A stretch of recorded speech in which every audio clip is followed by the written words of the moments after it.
day now. There it is. Welcome to Squared Circle Shenanigans. I am one of your hosts. My name is Brother Paul. We're doing it a little differently this week, but of course, we still have stuff here for you. Once again, I'm Brother Paul. To my right on the screen is, on my side at least, is my good co-host Reese. How are you today? Doing well. How about you, brother Paul? Pretty good, pretty good. We had a little situation here just a moment ago. I apologize to everyone for that. It's fixed though, and but other than that, of course, we have our guest with us this week, and we have nickname Malibu, Mr. Eric Taylor. How are you? I'm doing great. How about you guys? Pretty good, pretty good. It's been a Good, little off, but it's all right. good. Nothing ever happened. Nothing happened. I don't know what you're talking That's about. true. That's I don't know true. what you're talking Nothing happened. about. I like that. Oh my good lord! All right, it's been off and on and crazy when it comes to the show. But like I said, we've got a young up and comer who's been in the game for about 5, 6 years now. Debuted in 2019, I believe it is. Yes, sir. You Yeah. know, Yeah. I don't know how to pronounce your trainer's last name, but I know his first name's Dominic. How do you Yeah. pronounce the last name? Dominic Guarini, the Bone Garini. Collector. Okay, Yeah. gotcha. Mm-hmm. Garini. I like that. That's interesting. Yeah. It's an All right. Italian man right there. Ah, okay. Oh yeah. So we'll just get there. We'll start there. What made you want to get into wrestling, and how'd you find out about your trainer, and get into that a little bit? Well, so actually, it kind of involves one of the other guys that just came up on his 5-year anniversary as well, Chuck Stone, absolute Oh, okay, champion, Chuck Stone. Um, gotcha. Me and Chuck went to high school together, and Oh, okay, pretty. I mean, I always loved wrestling growing up. You know what I mean? I mean, just like all of us here, I'm sure. We grew up watching it. We loved it as kids. Um, Fell in love with it. Fell in love with the whole idea of it, every single aspect of it. And for me, it was never a question. It was something that I always knew that I wanted to do, and right, it was kind of just a matter of getting there, a matter of finding the right place, finding the right time, the right situation, and get into high school. Me and Chuck meet, and find out that he kind of has the same thoughts about all of it, and so me and him really bonded because of that in high school. He was 2 years ahead of me. He was a senior when I was a sophomore. So he okay, obviously graduated before me. He went to college. He played football. Um, 2 years in, he was like, I don't know if this is for me. I don't know if college is really my thing. I know that I want to try to wrestle someday, and so we we kind of went different paths until he kind of reached back out to me and was like, hey, like I'm trying to take this seriously. I'm trying to do this for real. And I was still in high school at the time, and I'm like, I would like to graduate first, but I'm with you. Basically, long story short, he told me that he was going to go to this tryout at this other school in Cleveland, and I was like, I mean, I'm in, right? I'm not going to say no to that. I'm not going to say no to the opportunity to go step inside an actual wrestling ring and see what it's all about. Um, right, we ended up going there. We did this whole tryout. We went through some workouts, got to step in the ring for the first time. I'm like, oh my gosh, this is crazy, right? Actually, I think I took my first bump that day too, which was cool. Um, was 17 years old, lied about my age on the waiver, so keep that on the DL. But so yeah, so that was cool. Still had a few months of school left, and Chuck wanted to finish up his semester too. So we're like, all right, it was cool. Kind of got out of our system real quick, but we'll revisit it. We'll revisit it when I graduate and all that. And so then fast forward to June. Actually, before that, back up. We're in I think May probably of 2018. We attended our first AIW show, which was Death Row. Now that was the show that Raymond Rowe was doing his last independent show before he got, before he was going on to WWE. We found out about the show. We were like, let's go check this place out because like this dude's going to WWE, and we didn't really keep up with the independents at the time. Like growing up, I didn't really pay attention to the independents. The only thing that I really knew about the independents was from CM Punk's documentary growing up. And that he went through the independents and whatnot. That was really the extent of all that I knew. And so we went to the show and we were just blown away. Like we were like, this place is legit. This place is where you need to be. Long story short, we talked to some people. We're like, hey, we want to do this. They're like, yep, come this day, this time. This is where you need to go, And so I went from my last graduation practice right to my first training session right before I graduated high school. And then the rest is history pretty much. So we started training together, we debuted together, and now we're actually in a group together in AIW too. So, and we're the respective champs. We're intense and absolute champs. So it's been cool because, like you said, we've been in it for 5 years, just came up to 5 years in May. And, I brought that up to him at one of the shows a few months ago. I was like, dude, we're coming up on 5 years, and now we're, now we're the respective champs at the place that, we looked up to, and that we wanted to do this together, and we made it happen. So it's been a pretty cool 5 years. That's awesome. Interesting. Awesome. And how long did it take for the training? So AIW is very, very good and very safe about their training. A lot of schools, and this isn't knocking other schools either, because everywhere has their own curriculum, everywhere has their own way of doing things. But AIW, in my opinion, is just head and shoulders above a lot of these other schools because they make you train for a year. They're like, whether you're good or not, like good, whether you pick it up or not, you could have some of the fundamentals picked up pretty quickly, but you're still not getting anywhere, in a year, because they really want to make sure that you're ready. They really want to make sure that you're refined. They want to make sure that you're not going to go out there and embarrass yourself. We're trying to make wrestling better. We're trying to, create a product that is different than a lot of these other independents. And to do that, you need to make sure that you're sound in the ring. You need to make sure that you're safe in the ring. And, we want to make sure that you're entertaining too. We're not just going to put some jamoke out there that's not ready to do it. And AIW does just an excellent job at that. Dominic Guarini, Derek Dillinger, Josh Prohibition, even. There's been so many different trainers that have come through AIW, and they just have killed it, man. They've been doing so good. The class before me was stacked. The class before them was stacked. The first class was stacked. The class after me was stacked. It's just, it seems like just so many people that come out of that academy just thrive and are just so good, so quickly. Where a lot of other academies and schools, sometimes it's not that way. And that's just wrestling, but I think that I'm very fortunate and very lucky that I found AIW for sure. Awesome. And what were some of your favorite parts with the training?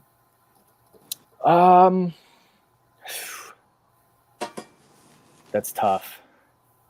There was a lot of hard parts of training. A lot of the young kids ask, like, what's one thing that I need to know? What's one thing, to remember, to keep an eye on? I think the grind is rewarding, and that's the best part. So for me, like, there was a lot of times where I didn't know if I could make it through the year. Like, I'm like, dude, my body hurts mentally. Like, I'm doubting myself. Do I really want to throw my body onto some metal wood and a little bit of canvas, for the rest of my life? Like, it makes you question and it makes you doubt, but that's a good thing. And that was one of my favorite things looking back on it, is I was pushed and I was challenged and I made it through that.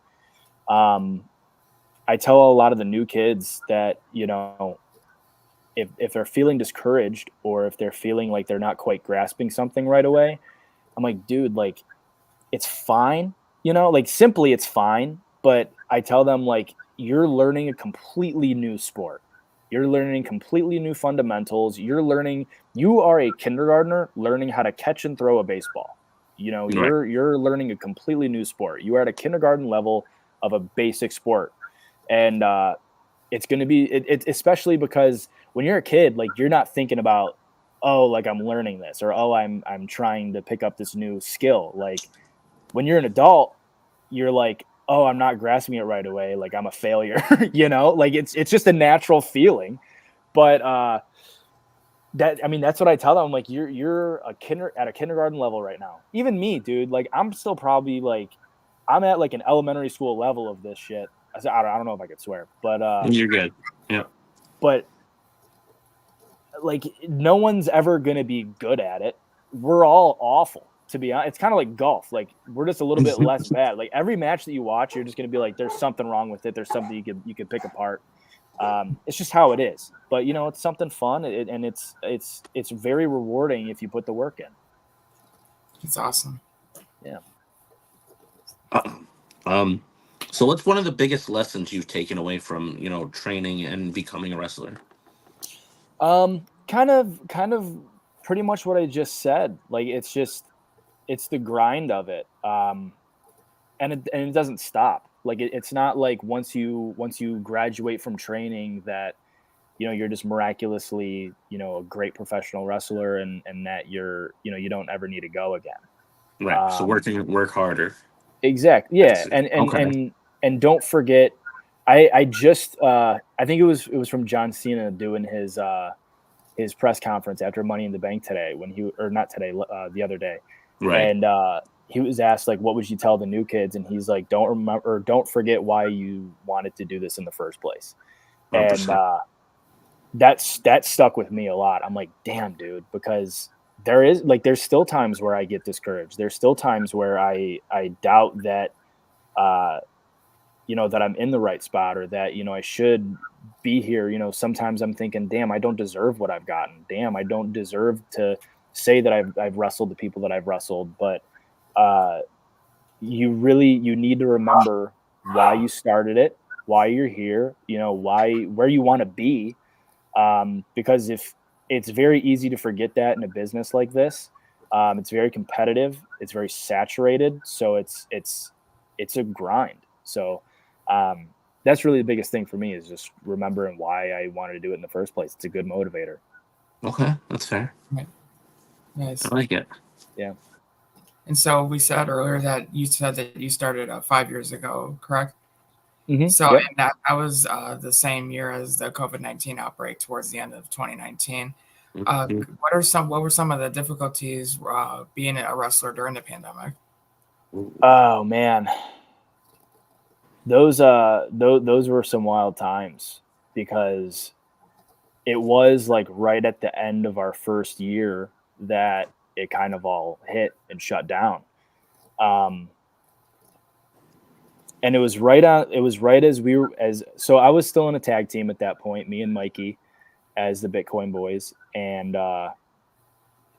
I feel like we were kind of just starting to like hit that next level. We were starting to hit our stride, and to be stopped like that, just abruptly was again, it was a mentally, draining thing. And luckily we were able to still find some work within wrestling. Don't know how safe it probably was at the time looking back on it. But we definitely found some work. And I will say this, and I used to talk with him about it. I talked with, because Chuck would come on the road with us. We had some other people that would come on the road with us. And we look back at those moments and we're like, man, that really did help transform us into better wrestlers because of the bookings that we had at that point. Some of them were not by any means the best places to go.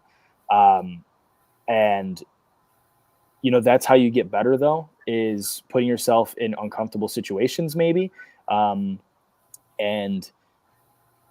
going through those growing pains with something like that is such a unique experience that I think you don't realize how much it helped you until after it's already gone. I'm one of the very few that I'm like, dude, COVID was sick. It helped me out so much. Like with wrestling, like I got like decent bookings, like because nobody else wanted to do the bookings. They're like, oh, it's COVID. I'm like, I'm trying to wrestle, So that was nice. It got me in the gym. It got me focused. Gained about 20 pounds of muscle through COVID, which was amazing. I was a complete string bean. I'm still not the biggest guy in the world, but like 20 pounds is still, it's a big deal. So for me, like I'm one of the very few rare cases that's like, man, like COVID was a great time for me because, it kind of got my head out of my ass a little bit. So. Mm-hmm. No, and that's great. I'm glad that, you're able to focus on, wrestling and what you wanted to do. Right. So. Yeah. Yeah. And it's nice because like there was no other distractions. Like I didn't have to worry about work or anything. I didn't have to worry about literally anything else besides going to the gym and then wrestling on the weekend. And that's the life. That's the life that you want. So nice. And let's see, I'm just looking real quick. So, with wrestling, when shooting a promo or like interacting with fans, either in or out of the ring, is there a moment that you've regretted, and if so, would you share it with us? Ooh, that's kind of a good question. I kind of like that question.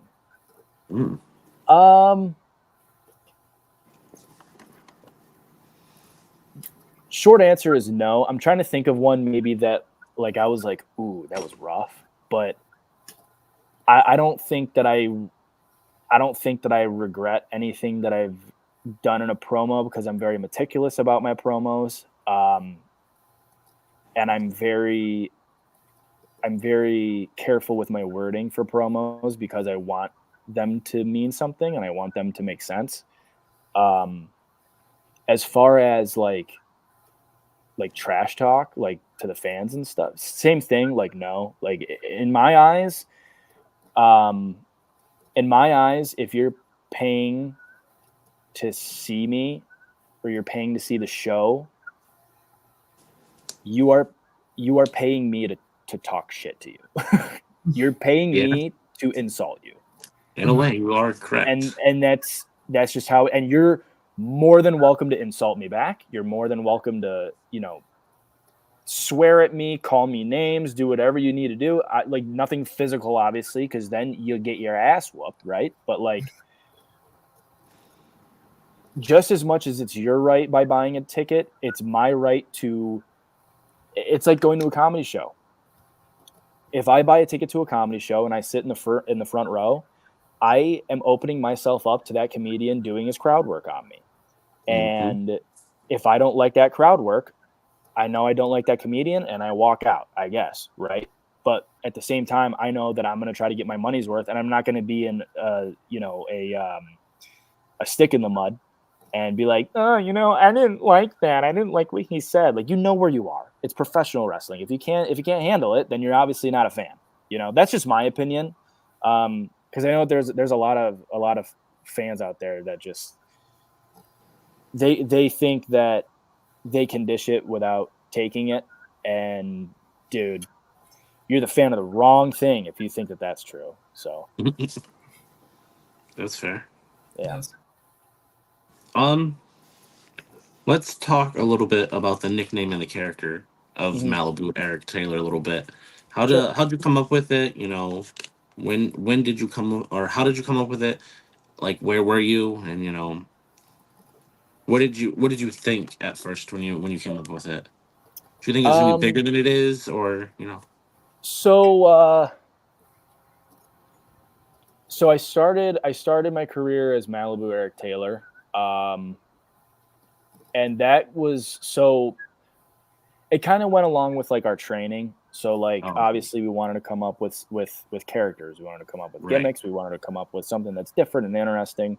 I started out kind of wanting to be a rich beach boy type character. And I really heavily struggled with like a nickname. I was like, I can't figure out my nickname. I can't figure out a good moniker. And I knew in my head what the vision was. I knew in my head like what I wanted. And if you take a look at my first set of gear, it was like pink, white, and black basically. And it was these like Miami, like Miami like palm tree vibes. And so I had the palm trees on my kick pads, and we were actually at a birthday party show for Wow. J Pro's daughter, Josh Prohibition's daughter. Okay. And our announcer, I give all credit to Steve Guy for Malibu, our announcer for AIW. I just had my kick pads on, and he literally looked at him and was like, "Huh, you got palm trees, huh?"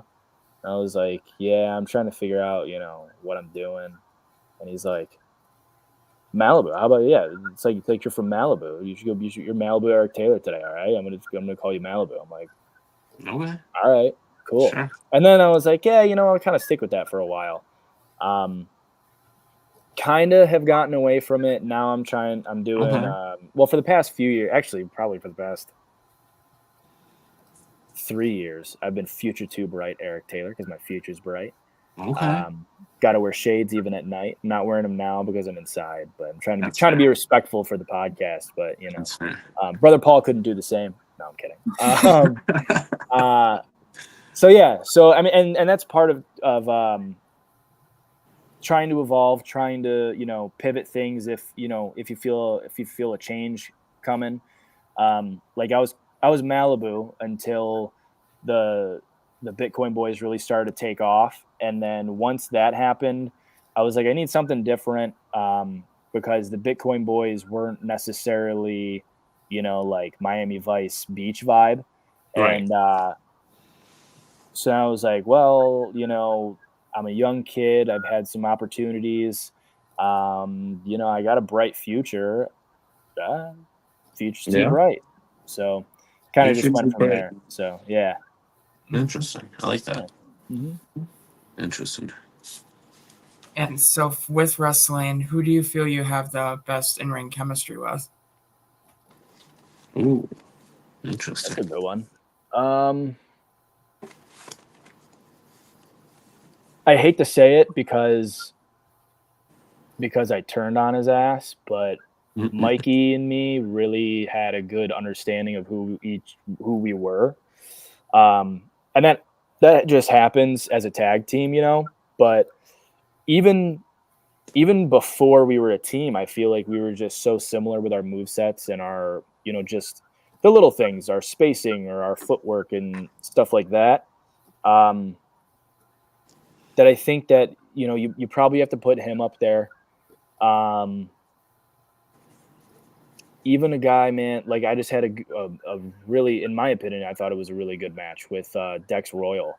Um, and that was just real smooth.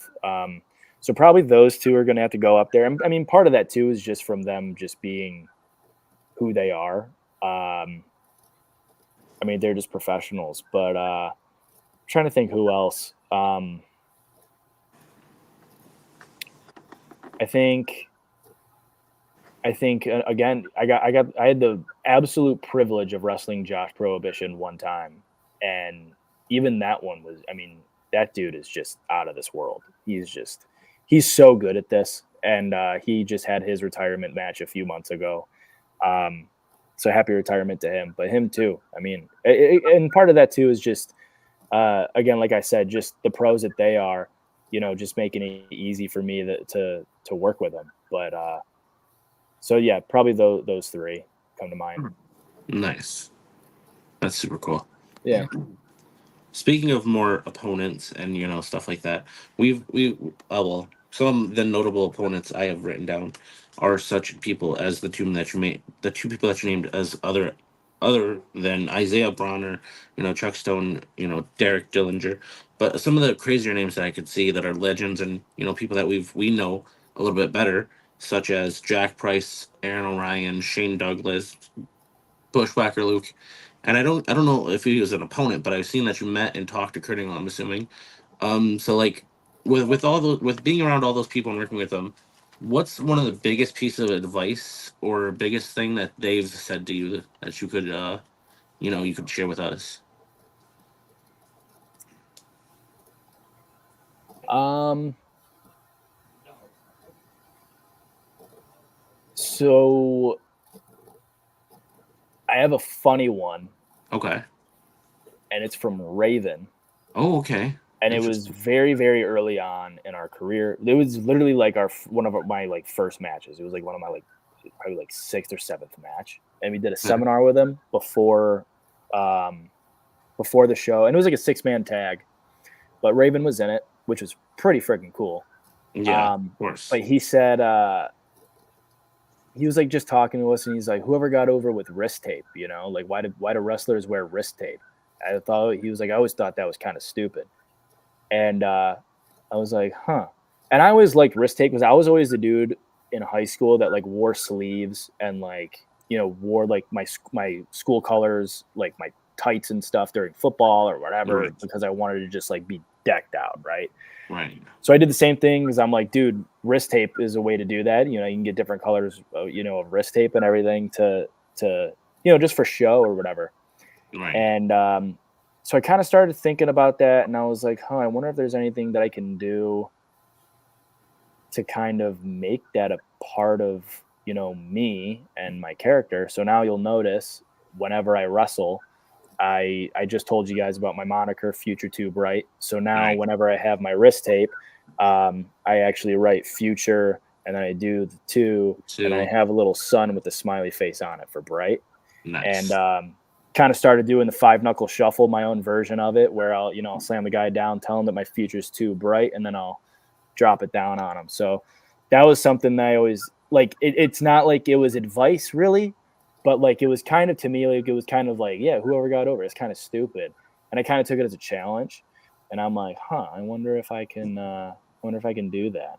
And then I did it, and now I've been doing it for the past like year probably. So hell yeah, that's yeah, awesome. so that was pretty cool. Awesome. Yeah, that's pretty sick. Mm-hmm. Is there a dream destination or promotion that you would hope to work for in the coming years? WWE. to put it simply, as far as like independence though, I mean, I don't know. Like, I just want to work everywhere. I want to be able to go to different states, travel the world, work different people, and you know, just experience everything, entertain people. That's really about it for me. I do have I have a goal to make it up to Canada this year. Definitely want to make it up there, wrestle in a different country. I think that that's something that's at the top of the list right now for sure. And as well, I've never wrestled in New York, so I want to go to New York. But other than that, I mean, you know, for right now, it's just getting wherever I can because I just love it and I wanna do it more. And yeah, there's really not any specific place. It's just kind of, you know, wherever the wind takes me. So right. We need them in IWR. We need them to come to certain ones that we have in Michigan. Man. Yeah, for sure. That's awesome. Is there one destination that sticks out above the rest for you? Besides AIW,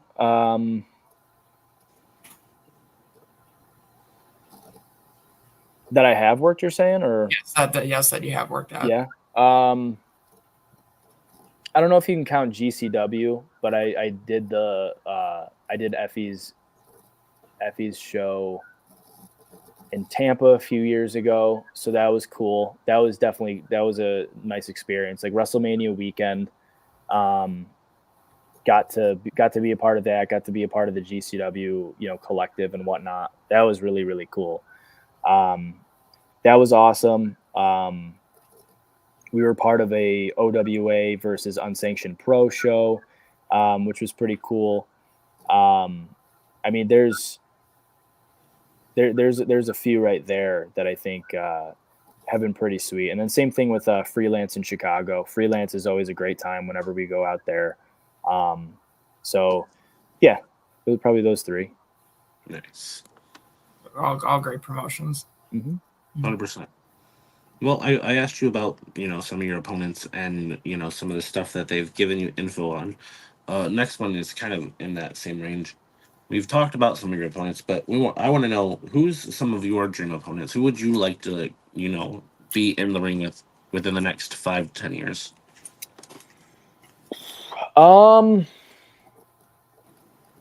I think that one of the big ones is Matt Cardona. Him being on the Indies still, he's been pretty prominent in AIW the past few years. Hasn't been here in a while because of his injury and everything. But Matt Cardona is one that I think would be really, really cool.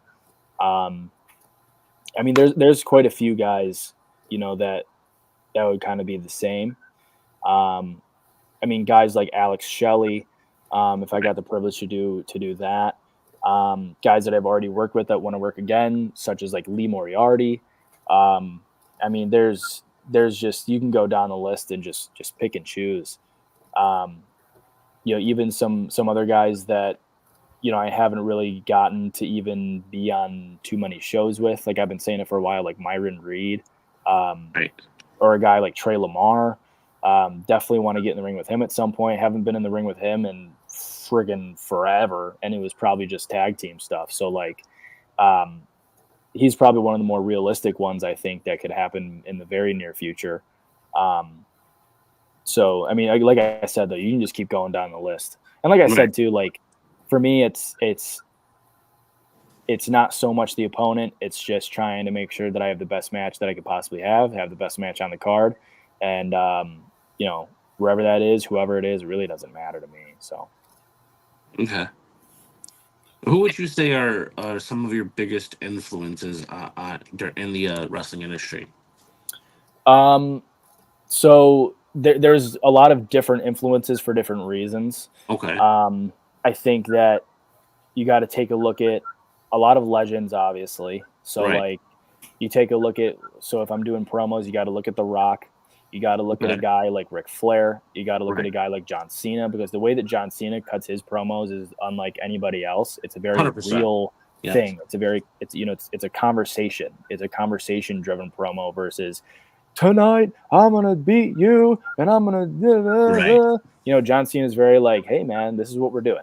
So like, trying to figure that kind of dynamic out. And then as far as in-ring stuff, John Cena, again, because he's just such a smart worker, just in terms of like psychology and what he does, why he does things. So John Cena, just all around. Even guys, obviously legends like Shawn Michaels, AJ Styles was a huge inspiration for me when I first got started. Like I said, Shawn Michaels, and even Ric Flair there too, because the way that Rick was, back in the day, he was innovative, but he was flashy without having to be high flying, which is, I think, the most entertaining that you could possibly be, because it's not just oohs and ahs. And there's nothing wrong with oohs and ahs, but me, I like more than that. So, and I think that he does that really well. So. Gotcha. Interesting. Okay.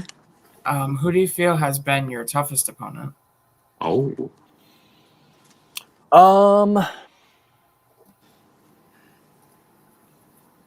Dominic Guarini is one of them.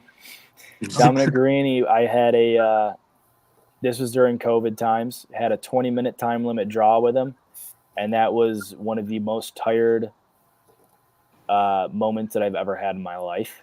That was like almost passed out tired, like right at the buzzard. That was kind of cool. But like, it's funny. Like I look back on that and I'm not like, damn, dude, like that sucked. Like I was like, that was fun. And I want to do it again. Like I want to be put in that position again. A guy like Filthy Tom Lawler, same thing. Like, dude, that's a former UFC fighter, man. Like, you got to be ready to go if you're going to face a guy like that. So those are two, kind of the same backgrounds too, is that, that shoot style, that MMA style kind of background. Anyone with that kind of background, like, you're in for a world of hurt and you're going to be tired very, very early on. So those two guys, definitely. All right. Interesting. I asked this question quite a bit, so I'm curious now. In your opinion, if you could make your own Mount Rushmore of wrestling, how would you create it? And the way we do it is we have one main eventer, one middle, which is mid card type person, a tag team, and a female. Oh, that's an interesting way of doing it. So, are we defining mid carder Like United States Intercontinental type of things. as They could be someone? world champion as well, but like you Okay, enjoyed them as Intercontinental or US champion if they were. okay. So that means you have to choose one, like Yes. world Yep. champ. Basically one for each. Damn. Wow. Tag team. Oh, dude, that's so hard. Wow. Female, I think. Oh, dude, damn. Female, you have to go either China or Trish Stratus. Okay, I like it so far. I You like probably have to go China just because of the influence and the impact that she had. it. Okay. She was definitely one of the first women to, step up to the men. That's fair. Yeah. That's a good reference. Dude, you could even argue people like Mae Young or something, but I'd probably go China. Yeah. Tag team. You could argue Dudleys. You could argue Hardys. You could argue like the Usos. For real. That's crazy. You could argue even like DX. You get like Triple H and Shawn Michaels. You can argue that. Yeah, you could definitely say a lot of good names. Putting DX in is kind of a cheap way of including Shawn and Triple H. So like But I mean, at the same time, you don't have to worry about trying to decide between them and other people for the world title. Well, that's what I'm saying. Like you can kind of shoehorn them in that way, right? 100%. Yeah, they've both been tag team champion. Damn, dude. Okay, so I'd probably go Dudley's just because they've done so much as a tag team specifically. Okay. For me, like I think that they're fantastic, and again, like just entertaining too. Mid card, I keep wanting to say Kofi Kingston. That's a really good choice, though. That's a really good choice. Just keep wanting to say Kofi. My dude was a hell of a U.S. champion. Yeah, dude, Kofi. Even a guy like Dolph Ziggler. Dolph was good as well. He's a hell of an Intercontinental champion. Yeah. Those are the top two that come to mind. Even a guy like Shelton Benjamin. Oh yeah. Probably would go Kofi though. It's funny because I've thought about this before too, and now I have serious answers, but I randomly have funny answers too. Like, for instance, one of my funny ones for the mid card would be Santino Marella. Dude, I was gonna say Santino. That's so funny. He's great, because, but he's not a serious character, but at the same time he can be. Yeah, it's but awesome. he's still a he was a mid card guy and he was entertaining 100%. As hell. So he did great. That's an underrated answer. I was literally thinking, I was like, the Santino count? I guess Santino would count as a mid card, and he was great. Yeah. I don't know. I don't know if I could single it to one mid carder, but right, you're good. And then world, dude. There's so many. Taker, Stone Cold, yep, Brock, Hogan, yep, Flair, Ray, Cena. I mean, dude, Orton, Bryan, yeah, that's going. Impossible. That is impossible to just do it. Just to one. For right. Then you talk about we're talking about promo, you talk about in ring, you talk about technical, dude. It's crazy. It's such a wide open question. It's so hard to answer. And that's basically based off of preference too. But right, 100%. Oh my god, that's such a hard question. That's a really good way of putting it though, because it's one of these. Damn, dude. I'm gonna think about that for the rest of the week. Most people just go straight to four males. Right. A quick thing, and it's I'm gonna change it up on you a little bit. You're still gonna have your four males either way in the end, but now we're adding a female, and you're not just picking random males. Now you gotta choose a tag team. Right. Yeah. Then, no, but that's interesting. I mean, even if you did four of each, like a separate Mount Rushmore of each, it's still hard. Yeah. 100%. So there's been so much, and there's so many individuals. Like Right. it's just that's one of those questions, but it's a good conversation starter too, because it gets you talking Absolutely. about it. It gets you talking about, oh, well, this guy did this guy is this Mm-hmm. way, he has this and this, you know. So Yep. like it's a good it's definitely a good conversation starter, and I feel like that's probably the goal of all of it, because Right. 100%. everyone knows it's impossible. Right. So What is the biggest change you've seen in the wrestling industry since you started? Ooh. that's a cool one. I think that people are starting to realize that like wrestling is extremely weird, and that's, first of all, it's okay.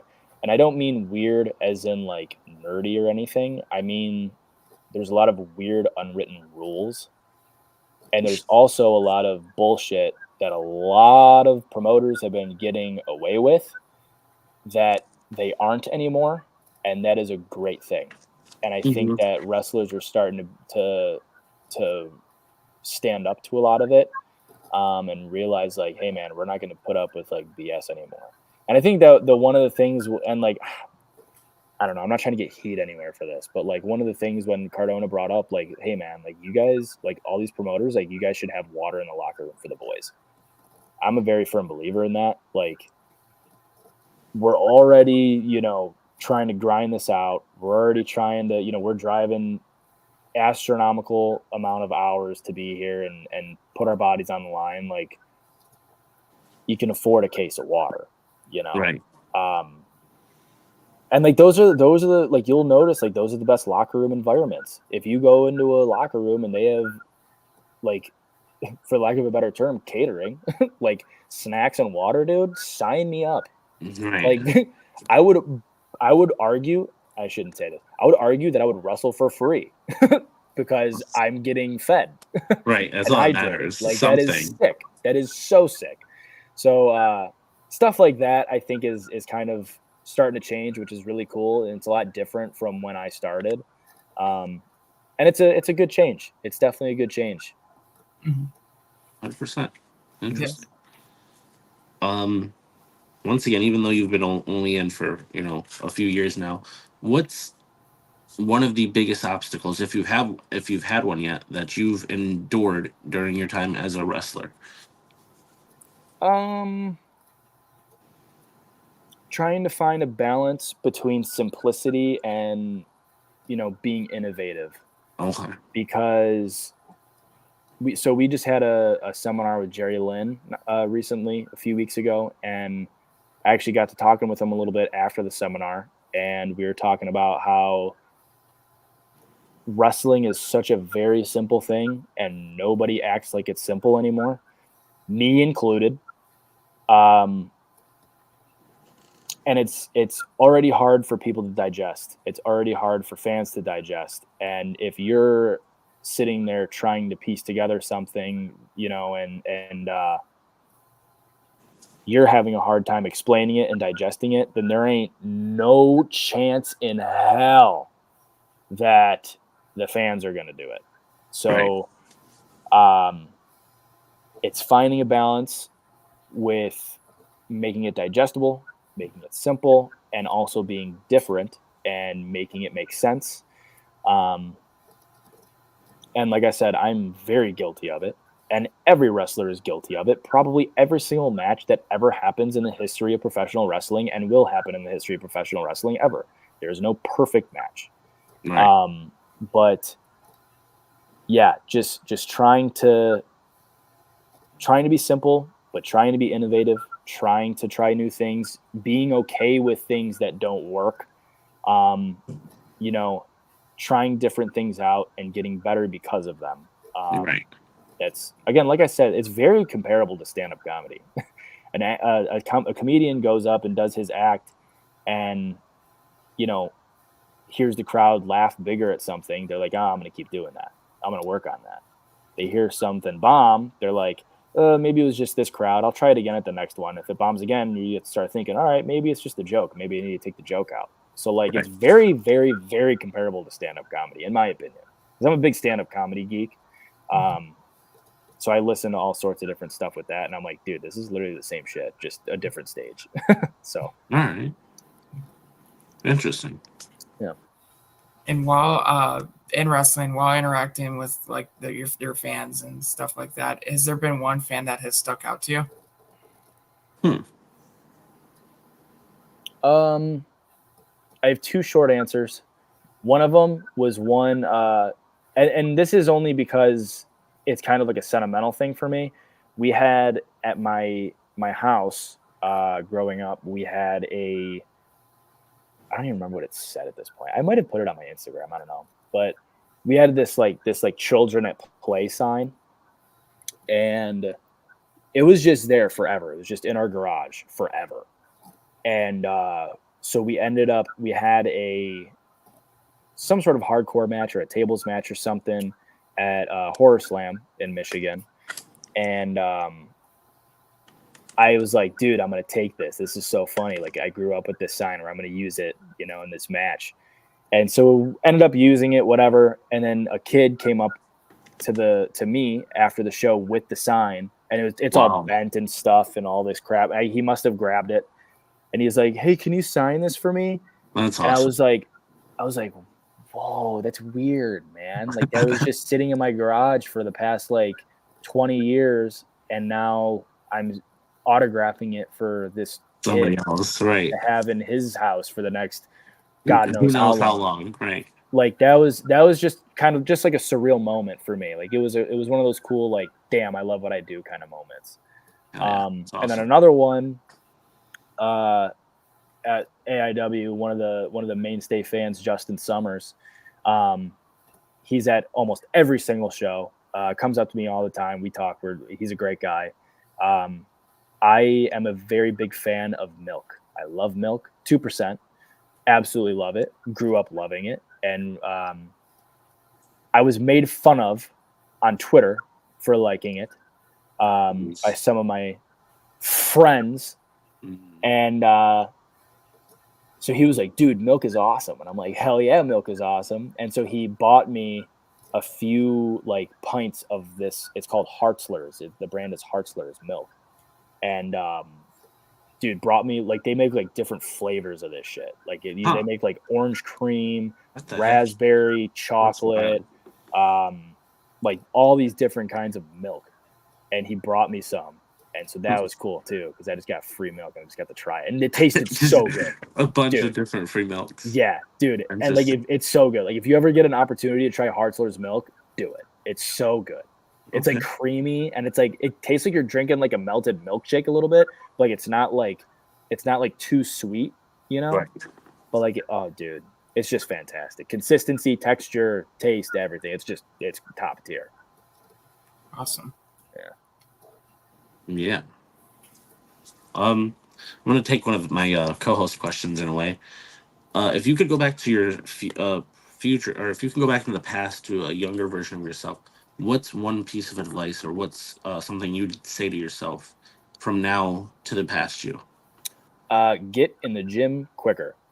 Get in the gym, work on your cardio.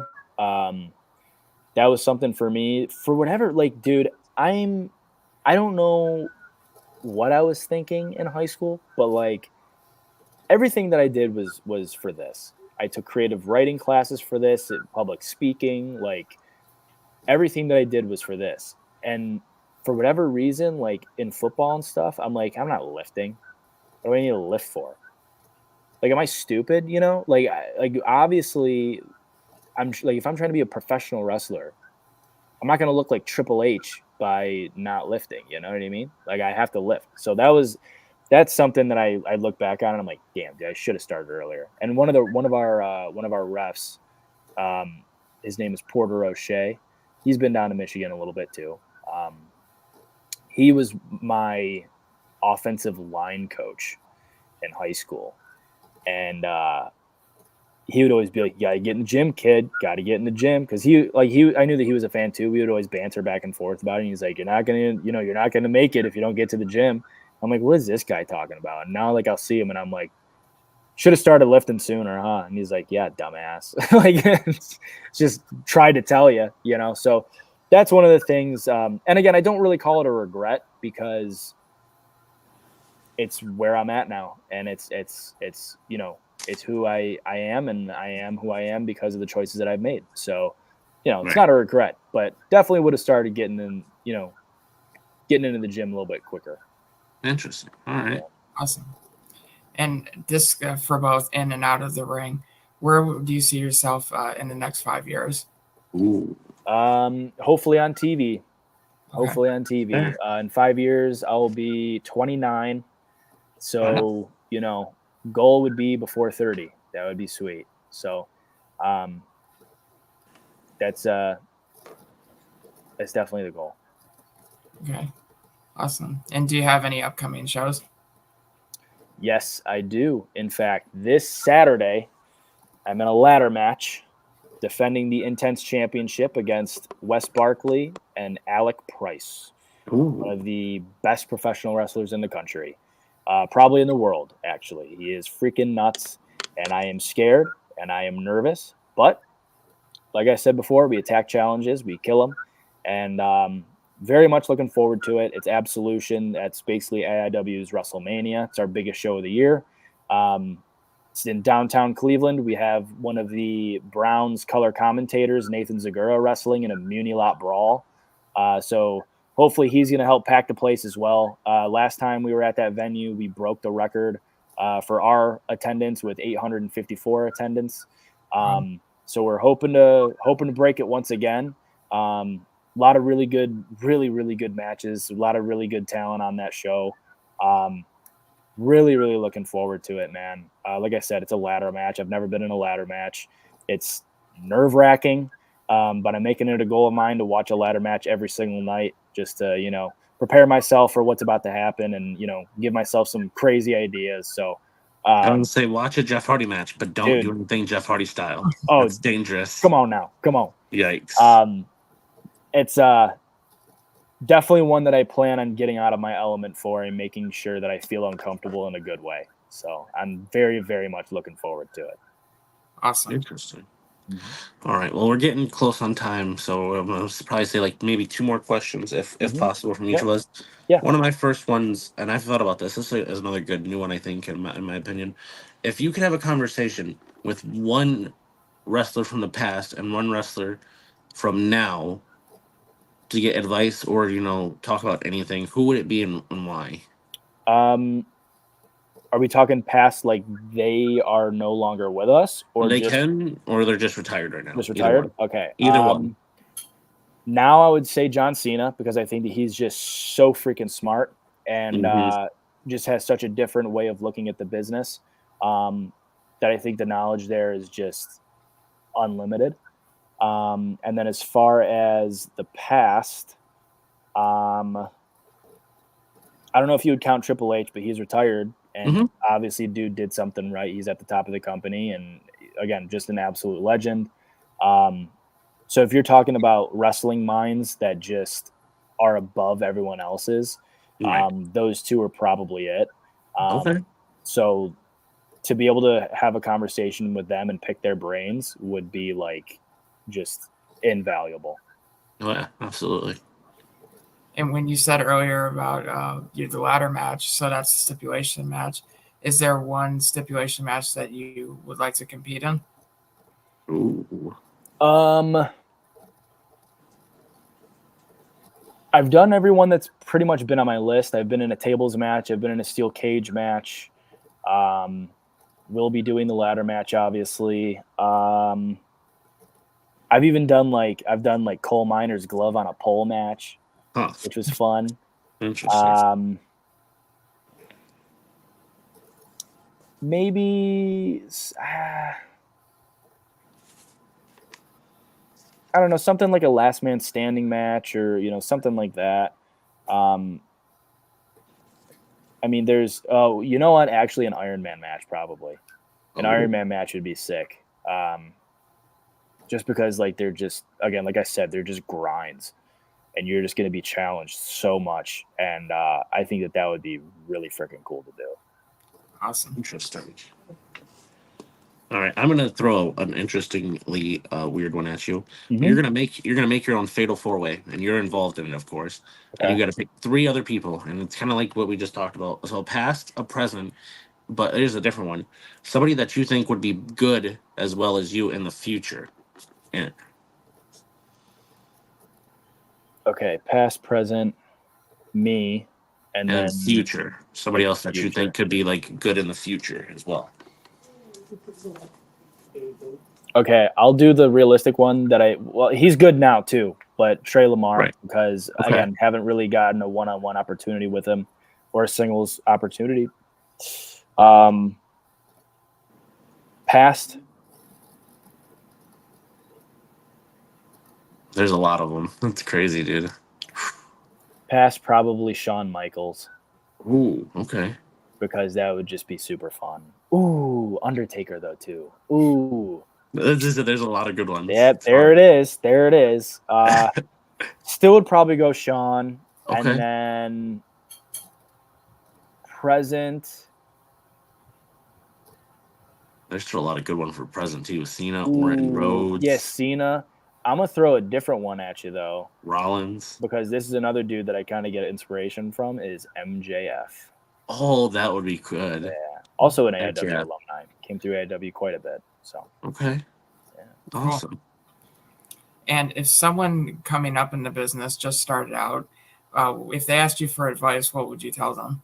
Kind of like I said before, cardio. Actually, that's what Colt Cabana told me too. Like right before I started, I was like, "Hey man, do you have any advice?" And he was like, "Cardio." I'm like, "Cool, noted." So cardio and get in the gym. And like I said, don't get discouraged if you're not good right away. If you're not picking it up right away, you're learning a new sport, you're learning new skills. So just keep pushing through because you can do it. That's All awesome. right. Interesting. That's awesome. Yeah. Well, we're almost at an hour, so before we get out of here, um, if you'd like, you can tell, of course, the people a little bit about you once again Mm-hmm. and kind of how you got into it. And then after that, you can just kind of tell them where they can find you if you'd like, and then we'll take off from there. Cool. Yeah. So I am Eric Taylor. I came out of the AIW Training Academy in 2019, and I fell in love with this from a very young age, and I am very appreciative and grateful that I have gotten to live out my dream the past 5 years. Coming up on a 5-year anniversary for anything is an accomplishment in itself, let alone doing something that you love and living out your dream. I'm very grateful and very appreciative of that. I am Future Too Bright Eric Taylor. You can find me on Twitter, TikTok, Instagram. Well, it's not Twitter anymore; it's X. Mm-hmm. You can find me on all those places at Future Too Bright. It'll be FUTR, the number 2, BRITE. You can find me on YouTube, and it's just Eric Taylor. Trying to get that train moving once again too. And then same thing, if you wanted to go to Big Cartel and you feel so inclined to buy some merch, you can go find me in my store. Same thing, Future Too Bright, bigcartel.com/Future Too Bright, FUTR, the number 2, BRITE. Got all sorts of different shirts, hoodies, hats. Trying to add more stuff to there too. So Awesome. Sick. I love it. All right. Well, of course, this is Squared Circle Shenanigans. I'm one of your hosts, of course, Brother Paul. And that is, of course, Reese. And once again, you heard it from the man himself, Future Too Bright, Eric Taylor. We want to just say thank you once again for joining us, all of us, and of course you too as well, Eric. yep. Thank you guys for Hopefully, having me. Thank yeah, you. absolutely. Hopefully, we can possibly do a round 2, part 2, and do a little bit of different stuff and add to it. Get to Yeah. know a little bit more about the man behind, the name Eric Taylor, Definitely. and then yeah, we'll talk more about your titles and stuff. Maybe you'll have you'll have a good defense, and maybe you'll have more titles Yeah. by the time we come back. Heck yeah, that's the goal. Awesome, absolutely. Well, once again, thank you to all the fans. Thank you to our guests. Thank you. And with that being said, we shall see you all next week. Adios, guys. Have a great night. See you guys.